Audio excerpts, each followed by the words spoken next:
নমস্কার, দেখছেন কলকাতা টিভি, সঙ্গে রয়েছে অনন্যা। শুরু করছি সেরা 10। বিভিন্ন জায়গায় যে ছবি সামনে আসছে, যে কখনো চোর চোর সন্দেহে, কখনো বা ছেলে ধরা সন্দেহে গণপিটুনি দেওয়া হচ্ছে। আমরা সেই ছবি বারংবার দেখাচ্ছি, গণপিটুনির সেই ছবি। আজকেই যে খবরের দিকে নজর রেখেছিলাম যে তারকেশ্বরে এক যুবককে পিটিয়ে খুন করার অভিযোগ উঠেছে, আর এই মুহূর্তে আমরা তারকেশ্বরের দিকে নজর রাখবো। সেখানে কিন্তু এক যুবককে পিটিয়ে খুন করার অভিযোগ সামনে এসেছে। গণপিটুনিতে মৃত্যু, চোর সন্দেহে বেধড়ক মার। হুগলির তারকেশ্বরে যুবকের মৃত্যু, ঘটনায় এক অভিযুক্ত আটক। বউবাজার ঝাড়গ্রামের পর এবার তারকেশ্বর।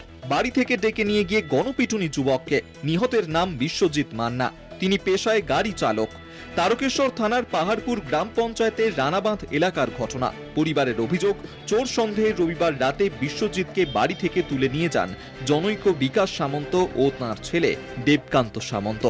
অভিযোগ, বিশ্বজিৎকে বেধড়ক মারধর করেন তাঁরা। বিশ্বজিতের মায়ের দাবি, তাঁর ছেলে চুরি করেননি বলে তিনি অনেক কাকুতি মিনতি করেন, তাকেও সেখান থেকে সরিয়ে দেওয়া হয়। মারের চোটে সংজ্ঞা হারান বিশ্বজিৎ। ওই অবস্থায় তাঁকে রাত 2টো নাগাদ তারকেশ্বর গ্রামীণ হাসপাতালে ভর্তি করানো হয়। সেখানেই চিকিৎসক বিশ্বজিৎকে মৃত বলে ঘোষণা করেন। যত বলছে তত মারছে। এরকম একটা মোটা পাইপ দিয়ে মেরেছে, ওইরকম নীল কালারের কলের পাইপ, এরকম কলের পাইপ দিয়ে ফাঁকে মেরেছে, রাস্তা পিচে ফেলে মেরেছে। আবার ওদের বাড়িতে এরকম সরু বাঁশের লাঠি দিয়ে মেরেছে। আমি বলছি বলে যে ওকে ছেড়ে দেন, রে লক্ষ্মী বাপ, আমার ছেড়ে দেন, তোর হাতে পায়ে ধরছি। আমি লাঠিটা কেড়ে দুবার ফেলে দিয়েছি, তা তো আমাকে মানে নেই, শুনে নেই, আমাকে তাড়িয়ে দিয়েছে। দিয়ে আর বলছে যে তুই আমাকে 50,000 টাকা দিবি। আমরা তো চাইছি শাস্তি হোক, কঠিন থেকে কঠিন শাস্তি হোক। আর ওরা একটু অন্য টাইপেরই লোক, আগে ওদের অনেক কিছু ঘটনা আছে। হ্যাঁ, ওরা মানে যে বিকাশ সামন্ত, মানে লোকটা খুবই খারাপ, এরকম মেরে দেবে বলে ভাবতে পারিনি। ওরা জামাইবাবু আছে। ঘটনার নিন্দায় সরব শাসক বিরোধী দুপক্ষই। যখন বিভিন্ন মস্তানদের হাতে চলে যায়, যারা সমাজ বিরোধী, তারাই যখন রাজ্যটাকে চালায়, তখন যা অবস্থা হয় সেটাই হয়েছে। না কোনো সরকার আছে, না কোনো পুলিশ প্রশাসন কিছু আছে, তারও কোনো রোল নেই। যখন এই পুলিশ প্রশাসনে কিছু করার থাকে না, হাত পা বাঁধা থাকে, সেই সময় মস্তান রাজি কায়েম হয়। আর তখন এই জাতীয় দুর্ভাগ্যজনক ঘটনা চারিদিকে ঘটতে থাকে। অত্যন্ত ভয়ঙ্কর দিকে এগোচ্ছে, কারণ একটা মানসিকতাই তৈরি হয়েছে যে পুলিশের কাছে অভিযোগ করলে বা আইনের শাসনের কাছে গেলে বা প্রশাসনের কাছে গেলে বোধহয় সেরকম কোনো সুরাহা হচ্ছে না, মানুষ নিজের হাতে আইন তুলে নিচ্ছেন। এটা একটা ভয়ঙ্কর মানে একটা প্রবণতা। এই প্রবণতা না রুখতে পারলে খুব খারাপ। মানুষকে হাতে আইন তুলে নিতে বারবার প্রশাসন এবং সরকারের পক্ষ থেকে বারণ করা হচ্ছে, কিন্তু তার সত্ত্বেও এক শ্রেণীর মানুষ যেভাবে এই ধরনের কাজ করছেন। এর আগে আমরা দেখেছি যে স্টেশন চত্বরে একজন মানুষ, ভারসাম্যহীন মা, তাকে যেভাবে ছেলে ধরা সন্দেহে তাকে নিগ্রহ করা হয়েছে, অসম্ভব নিন্দনীয়। আজকে এই প্রবণতা যদি বাড়তে থাকে, আগামী দিন তো যে কোনো মানুষ এই পরিস্থিতির শিকার হয়ে যাবেন। আমরা তথ্যহীন ভাষায় এই ঘটনার নিন্দা করছি। ঘটনার তদন্ত শুরু করেছে পুলিশ। অভিযুক্ত বিকাশ সামন্তকে আটক করেছে তারকেশ্বর থানা। সব দিক খতিয়ে দেখে উপযুক্ত ব্যবস্থার আশ্বাস দিয়েছে প্রশাসন। কলকাতা টিভি।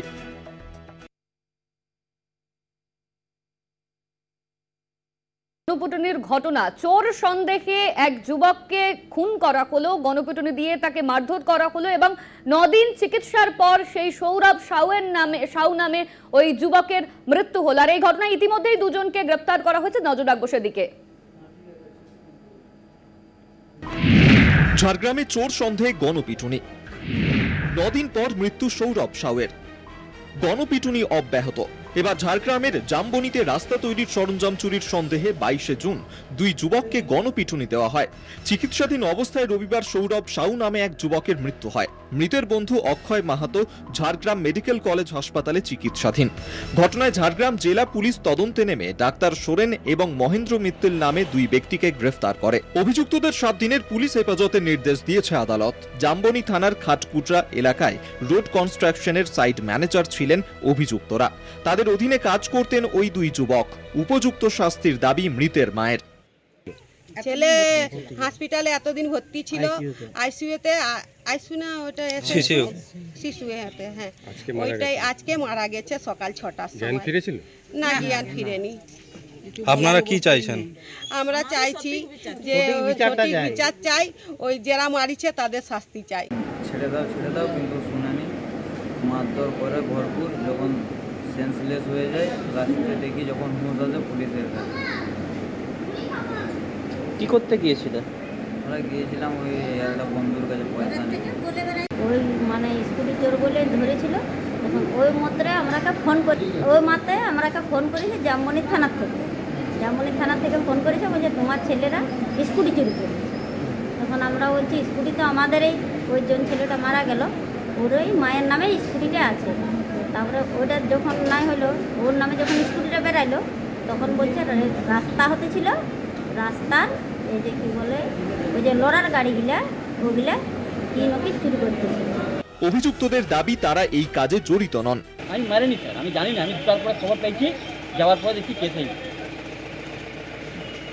আমরা জানিনি কেস মারলে কেন আমি তো জানি না স্যার, আমি অনেক পরে পৌঁছেছি, মানে কাজটা আমি দেখাশোনা করতাম। আমি গ্রামের দিকে খবর পাই যে গন্ডগোল হচ্ছে, তাহলে আমি রাকেশদাকে ফোন করলাম যে কি গন্ডগোল একটা শুনছি, বলছে যাও একটু দেখে আসো। তারপরে সঙ্গে সঙ্গে আমি গিয়ে ঝাড়গ্রাম পিএসকে ফোন করি। এলাকায় একের পর এক গণপিটুনিতে মৃত্যুর ঘটনা ঘটেই চলেছে। কবে থামবে এই ঘটনা, তার অপেক্ষায় রাজ্যবাসী। ঝাড়গ্রাম থেকে অরূপ ঘোষ, কলকাতা টিভি। উদয়ন হোস্টেলে ফরেন্সিক টিম গণপিটুনির ঘটনায় ফরেন্সিক টিম সুপারের সঙ্গে কথা বলল বউবাজারের উদয়ন হোস্টেলের। আর ইতিমধ্যেই ফরেন্সিক টিম তারা রক্তের দাগ এবং ব্যাটের টুকরো সংগ্রহ করেছে। এখন সেই খবরের দিকে নজর রাখবো।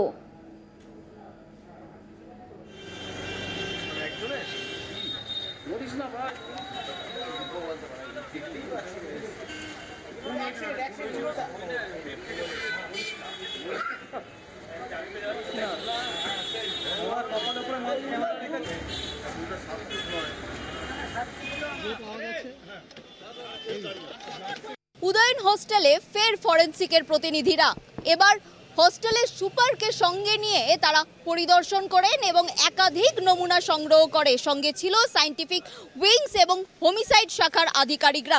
এই যে উদয়ন হোস্টেল, যেখানে গণপিটুনির জেরে ইরশাদ আলমের মৃত্যু হয়েছে, সেই যে হোস্টেল, সেখানেই ফরেন্সিকের প্রতিনিধি দল তারা আসেন এবং একাধিক জায়গা থেকে একাধিক নমুনা তারা সংগ্রহ করেছেন ইতিমধ্যেই। যে ব্যাট দিয়ে মূলত তাকে মারা হয়েছিল এবং যেই ব্যাট দিয়ে কার্যত মারতে মারতে সেই ব্যাট ভেঙে গিয়েছিল, সেই ব্যাটের ভাঙা অংশের নমুনা সংগ্রহ করেছে। বিভিন্ন জায়গায় থেকে ব্লাড স্টেন সংগ্রহ করা হয়েছে, কারণ এই যারা ফরেন্সিক প্রতিনিধি দল তারা এসেছিলেন, তারা মনে করছেন যে ইরশাদ আলমকে যখন মারা হচ্ছিল সে প্রাণে বাঁচার জন্য বিভিন্ন জায়গায় ছুটে গিয়েছিল এবং সেই ব্লাড স্টেন, হাতের যে রক্ত লাগার যে নমুনা, সেটাও কিন্তু ইতিমধ্যেই সংগ্রহ করা হয়েছে এবং খালি চোখে দেখে কিন্তু তেমনটাই বুঝতে পারছেন ফরেন্সিকের আধিকারিকরা বলে এমনটাই তারা জানিয়েছেন। এবং পাশাপাশি যেটা দেখা গিয়েছে যে হোস্টেলের সুপার তাকে আনা হয়েছিল, কারণ কোন কোন জায়গাগুলো যেখানে ফরেন্সিক বা পুলিশ তারা বুঝতে পারবেন না বা সেই জায়গায় ঢুকিয়ে মারতে পারে, সেই জায়গাগুলোও কিন্তু হোস্টেলের সুপারের থেকে জানা হয়েছে। এবং একই সঙ্গে যেটা দেখা যাচ্ছে যে এই নিয়ে দ্বিতীয়বার ফরেন্সিকের প্রতিনিধি দল তারা এলেন এবং এই যে নমুনা তারা সংগ্রহ করেছেন সেগুলো পরীক্ষা হবে এবং পরীক্ষা হওয়ার পরেই কিন্তু বোঝা যাবে যে ঠিক কিভাবে ইরশাদকে মারা হয়েছে এবং শ্বাসরোধ করা হয়েছিল কিনা বা আর কোনো জিনিস ইউজ করেছিল কিনা। কারণ যেটা জানা যাচ্ছে যে ব্যাট ছাড়াও আরও অনেক কিছু জিনিস ইউজ করে তাকে মারা হয়েছিল। এই নমুনাই পরীক্ষা করলে বোঝা যাবে ঠিক কিভাবে ইরশাদ আলমকে মারা হয়েছিল। ক্যামেরায় বিশ্বজিৎ বেরার সঙ্গে রিয়া মাঝি, কলকাতা টিভি। ৩রা জুলাই পর্যন্ত সুবোধ সিং এর জেল হেফাজতের নির্দেশ দেওয়া হয়েছে। একাধিক সমাজবিরোধী কাজের সঙ্গে যুক্ত ছিল এই সুবোধ সিং। রানীগঞ্জে ডাকাতির ঘটনায় যুক্ত ছিল তিনি। অন্যদিকে বেলগড়িয়ায় শুট আউটের ঘটনায়ও কিন্তু এই সুবোধ সিং এর নাম পাওয়া গেছে। মাস্টার মাইন্ড ছিলেন সুবোধ সিং। এই মুহূর্তে দেখে নেব সেই খবর। একদিনের জেল হেফাজতের পর আদালতে তোলা হয় সমাজবিরোধী কার্যকলাপে অভিযুক্ত সুবোধ সিংকে। তাকে নিজেদের হেফাজতে নেওয়ার আবেদন করে সিআইডি। আইনজীবীদের কর্মবিরতির কারণে ৩রা জুলাই পর্যন্ত সুবোধকে জেল হেফাজতের নির্দেশ দেওয়া হয়েছে। আসানসোল আদালতের নির্দেশে কড়া পুলিশি নিরাপত্তায় সুবোধকে রবিবার আসানসোলে নিয়ে যায় পুলিশ। এরপরেই আসানসোলের সিজেএম আদালত তাকে একদিনের জন্য জেল হেফাজতে পাঠায়। সোমবার শুনানির জন্য সুবোধকে আদালতে নিয়ে যাওয়া হলে নিরাপত্তার কড়া বেষ্টনীতে মুড়ে ফেলা হয় আদালত চত্বর। আসানসোলের বেশ কিছু সমাজবিরোধীমূলক কার্যকলাপে জড়িত সুবোধের নাম। 2017 আসানসোলের হীরাপুরের গোল্ড লোন সংস্থায় ডাকাতি। ওই একই বছরে দুর্গাপুরে গোল্ড লোন সংস্থায় ডাকাতির ঘটনা। 2019 আসানসোলের শোরুমে ডাকাতি। 2022 রানীগঞ্জের স্বর্ণ ব্যবসায়ী সুন্দর ভালোটিয়ার বাড়িতে ডাকাতি, এলোপাথারি কুলি ও ব্যবসায়ীকে অপহরণের চেষ্টা। এছাড়াও বেশ কিছু মামলায় সুবোধ সিংকে জড়াতে পারে সিআইডি। 9 জুন আসানসোলের রানীগঞ্জে ডাকাতির ঘটনায় লোকাল সোর্স সহ মোট 5 জনকে ধরে পুলিশ। সূত্রের খবর, তাদের জিজ্ঞাসাবাদ করেও সুবোধের সংযোগ পাওয়া গিয়েছে। রাজ্য জুড়ে সুবোধের নামে আরো অনেক মামলা রয়েছে। অভিযোগ, বেউর জেলের সেক্টর 3-এর ওয়ার্ড নম্বর 22-এর ঘাঁটিতে বসে ব্যারাকপুর শিল্পাঞ্চলের ব্যবসায়ীদের কাছে তোলা চেয়ে ফোন করেছে সুবোধ সিং। এমনিতে বিহারের সিম কার্ড ব্যবহার করলেও হুমকি ফোনের ক্ষেত্রে Subodh Singh voice over internet protocol VoIP পদ্ধতি ব্যবহার করছে। কয়েকদিন আগে সেই রকমই এক ভিওআইপি কলের সাইপ্রাসের সার্ভার ব্যবহার করার মাধ্যমে ব্যারাকপুরের এক প্রতিষ্ঠিত বিরিয়ানি ব্যবসায়ীর পুত্র তথা তৃণমূল পঞ্চায়েত সদস্যকে হুমকি দিয়ে 20 লক্ষ টাকা তোলা চায় সুবোধ। এছাড়াও বেলঘরিয়া শুট আউট, ডোমজুড়ে ডাকাতি, টিটাগড়ের বিজেপি নেতা মনীষ শুক্লা খুনের মামলায় যোগ রয়েছে সুবোধের। সুবোধের যাবতীয় কাজের পিছনে অর্জুন সিং এর ইন্ধন রয়েছে বলে অভিযোগ। সোমবার আদালতে পেশ করার সময় অর্জুনকে নিয়ে প্রশ্নের উত্তরে সুবোধ বলেন তাকে ফাঁসানো হয়েছে। बहुत सारा कंप्लेन अर्जुन सिंह को पहचानते? अर्जुन सिंह, हाँ, आपको कोई बड़ा का अर्जुन सिंह कोई कांटेक्ट है ना आपको बताया गया? নতুন ফৌজদারি আইন লাগুর জন্য আদালতে আইনজীবীদের কর্মবিরতি। এর জেরেই সুবোধ সিং মামলার দুতরফে শুনানি হয়নি। সরকারি আইনজীবী না থাকায় সিআইডি 14 দিনের হেফাজতে চাইলেও সুবোধ সিং এর ফের জেল হেফাজত হয়। 3রা জুলাই আদালতের কাজকর্ম স্বাভাবিক হবে। ওই দিন ফের আদালতে হাজির করতে হবে সুবোধ সিংকে। কলকাতা টিভি। সেরা দর্শক, এখন সময় একটা বিরতির। ফিরছি বিরতির পর, সঙ্গে থাকুন। ফিরে এলাম বিরতির পর। আর এবার যে খবরের দিকে নজর রাখবো, ফের কুসংস্কারের বলি বছর 19-এর যুবককে কুপিয়ে খুনের অভিযোগ তান্ত্রিকের বিরুদ্ধে। মৃতের নাম জিৎ দানা। বর্ধমানের গোলসির ঘটনা। প্রায় 2 দিন ধরে নিখোঁজ থাকার পর জমি থেকে উলঙ্গ অবস্থায় উদ্ধার হয় দেহ। যুবক খুনের ঘটনার স্বীকার করে নেয় অভিযুক্ত তান্ত্রিক মিলন নাইয়া। তান্ত্রিক ও তার মহিলা সহকারীকে পুলিশ হাতে নাতে ধরে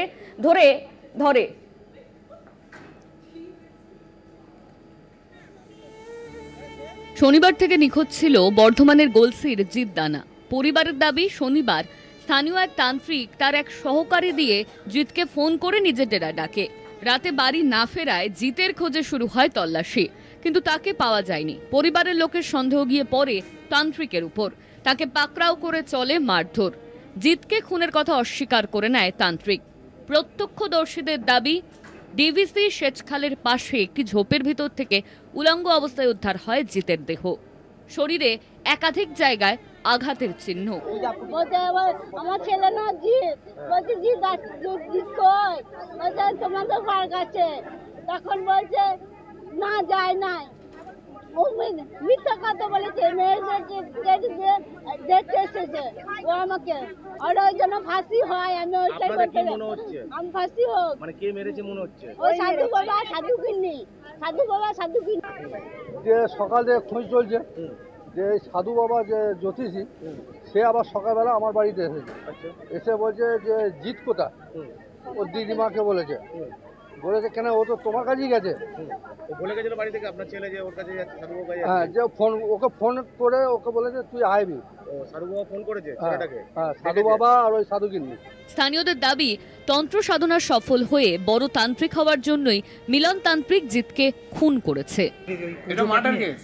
পুজোর নিয়ে ওকে মার্ডার করেছে, মানে একদম ইচ্ছাকৃতভাবে তান্ত্রিক সাধনা মার্ডার ফোন করা হয়েছে। তান্ত্রিক সাধনা করতে গিয়ে মার্ডার করেছে। পুলিশ দেহ উদ্ধার করে ময়নাতদন্তের জন্য পাঠায়। শ্বাসরোধ করে খুন করা হয়েছে বলে প্রাথমিক অনুমান পুলিশের। অ্যাকিউজডের যে লোক মারা গেছে ওর সঙ্গে একটা হোমোসেক্সুয়াল রিলেশন ছিল। পরশু রাত্রিবেলা ওরা একসঙ্গে ছিল, কিছু এদের মধ্যে বচসা হয়েছে, কিছু ঝগড়া হয়েছে। তারপরে ওই সাধু বাবা ওখানে রেগে গিয়ে ওই লোককে একটা দড়ি দিয়ে থ্রটলিং করে গলাটিকে মেরে দেয়। তারপরে বডিকে ওখানে বাইরে ফেলে দেয় মাঠে। মাত্র 19 বছরের জিদ্দানা পেশায় জোগাড়ে। পরিবারের দাবি, তার বাবার শারীরিক অসুস্থতার জন্য তিনি একবার যোগাযোগ করেন ওই তান্ত্রিকের সঙ্গে। তারপর থেকেই তাদের বাড়িতে আসা যাওয়া চলত মিলন তান্ত্রিকের। অর্থ ও সম্পত্তির বৃদ্ধির আশায় তান্ত্রিকের কথা মতো কাজ করতেন জিৎ।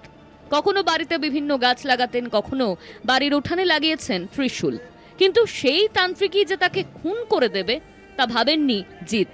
গলসি থেকে শেখ আব্বাস আলীর রিপোর্ট, কলকাতা টিভি। তৃণমূল কর্মীর দেহ উদ্ধার ঘিরে চাঞ্চল্য। সন্দেশখালী ছোট কলাগাছি নদীর থেকে উদ্ধার দেহ হাফিজুল মোল্লার। রবিবার সন্ধ্যে থেকে নিখোঁজ ছিলেন হাফিজুল। বিজেপি কর্মী পিন্টু মণ্ডলের সঙ্গে শেষ দেখা হয় হাফিজুলের। পরিবারের দাবি এমনই পরিকল্পিত খুন, ঘটনায় শাসক বিরোধী তরজা। নদী থেকে তৃণমূল কর্মীর দেহ উদ্ধার। খুনের অভিযোগ তৃণমূল কর্মীর পরিবারের। অভিযোগের তীর বিজেপির দিকে। অভিযোগ অস্বীকার বিজেপির। স্থানীয় সূত্রের খবর, বছর 32-এর তৃণমূল কর্মী হাফিজুল মোল্লা রবিবার সন্ধ্যের পর থেকে নিখোঁজ হয়ে যায় সে। সন্দেশখালী থানার পুলিশ ছোট কলাগাছি নদী থেকে দেহ উদ্ধার করে তার। এলাকার এক যুবক পিন্টু মণ্ডলের সঙ্গে ঘোরাঘুরি করতে দেখে এলাকার বাসিন্দারা। হাফিজুলের বাড়ি বেরমুজুর 2 নম্বর গ্রাম পঞ্চায়েতের রামপুর বাগদ্বীপ পাড়ায়। মৃতের পরিবারের অভিযোগ এটি পরিকল্পিত খুন। অভিযোগের তীরে পিন্টু মণ্ডল। অত্যন্ত সন্ত্রাস এবং হিংসার বাতাবরণ সৃষ্টি করেছে, কারণ তারা জানেন যে সন্দেশখালীতে আগামী বিধানসভা নির্বাচনেও কোনো সম্ভাবনা নেই। তাই সন্ত্রাস এবং হিংসার রাজনীতি করে তারা সন্দেশখালীর বুকে অশান্তি বাঁধাতে চাইছে। এটা বসিরহাট লোকসভার শান্তিপ্রিয় মানুষের কাছে এটা প্রমাণ হয়ে গেছে। সন্দেশখালীতে আবার নতুন করে হিংসার বাতাবরণ তৈরি করার চেষ্টা করছে ভারতীয় জনতা পার্টি।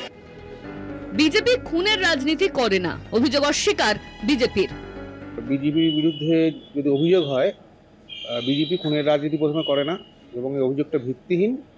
এবং পুলিশ, আমরা প্রপার তদন্ত চাই। প্রপার তদন্ত হলে, নিরপেক্ষ তদন্ত হলে সত্যিটা বেরিয়ে আসবে। পরিবারের তরফে সন্দেশখালী থানায় লিখিত অভিযোগ দায়ের করা হয়েছে। বসিরহাট থেকে সঞ্জিত চক্রবর্তীর রিপোর্ট, কলকাতা টিভি।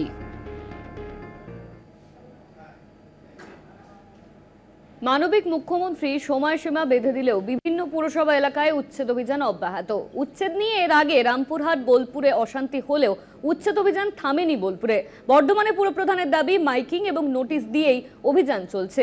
বারুইপুরেও এদিন উচ্ছেদ অভিযান চলে।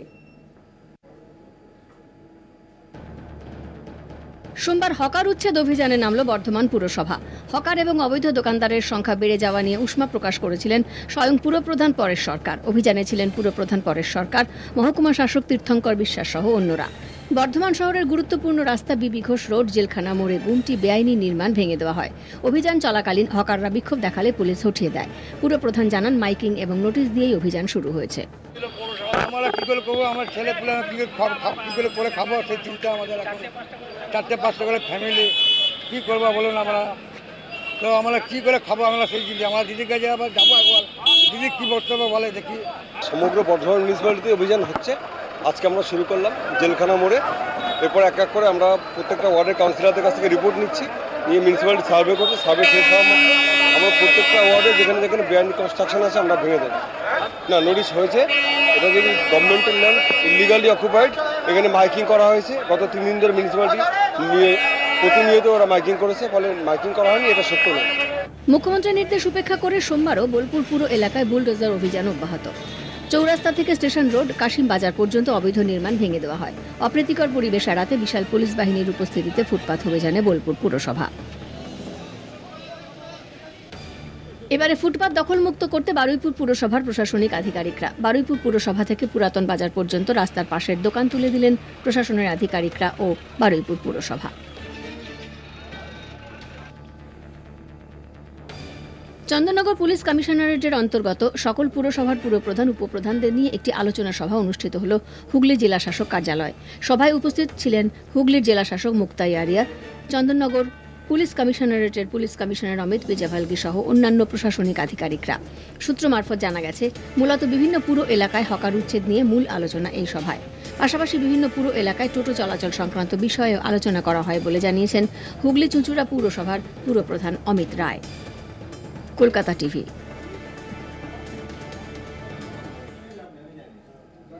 সেরা 10 আজ এই পর্যন্তই। দেখতে থাকুন কলকাতা টিভির রাত দিন 7 দিন।